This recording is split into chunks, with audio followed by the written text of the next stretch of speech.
All right. So let's hide that one too. Just hide them all. All right. So we're going to be talking about exponents, right? When we talk about exponents, we have the larger number and the smaller number, right? The larger number is what is called the base, right? And this is what is multiplied. The smaller number, right, is the exponent.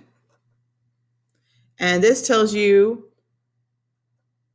how many times to multiply the base.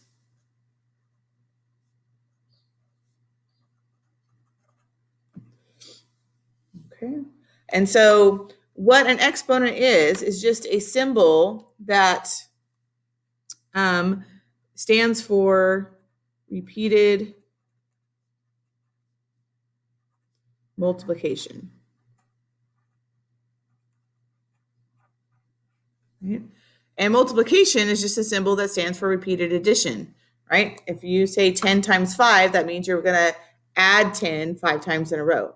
So when we see 5 to the third, this means we're going to multiply 5 3 times in a row, right? So if we were to write this out, right, and we could write this, and it's going to be 5, right? We're going to have 5 multiplied, right, 3 times in a row. So, so you're going to have 3 5. So I'm just putting this here so you can kind of see it. You don't really need that, but right. So we're going to multiply 5 1 time, 2 times, 3 times. Right. That's what an exponent is. Okay. So we're going to look at some patterns in these exponents. Right.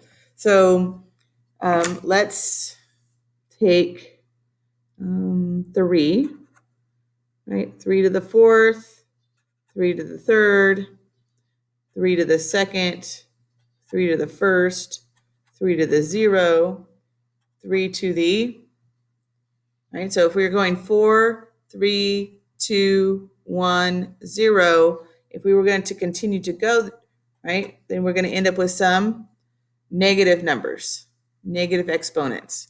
So we're going to kind of look and see what happens, right, in this pattern.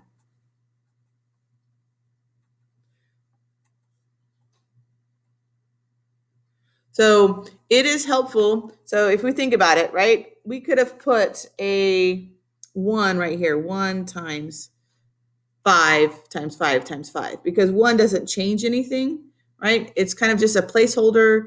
It's a multiplicative identity. So when we write these, it is helpful in our pattern if we think of them as with a 1, right? So we're going to say this is 1, and then now I'm going to multiply, right? 3 is my base, so it's going to be 3 times 3 times 3 times 3, because, right, this is my exponent, so I need 1, 2, 3, 4 of them. Okay, so, and then we can think 3 times 3 is 9, right? So 9 times 9 is 81.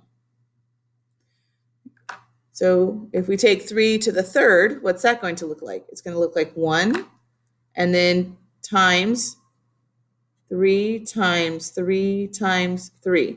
So we are just going to multiply it 3 times. And so that equals, let's see, put a box around that. Right? 3 times 3 is 9, times 3 is 27. All right, so 3 to the second power. That's 1 times 3 times 3. Oops, should have used my blue that I've been using, right? And so 3 times 3 is just 9. All right, so what about 3 to the first power? What would that be? Well, we always think we're going to start with a 1. So 1 times, and we're going to multiply 3. It's just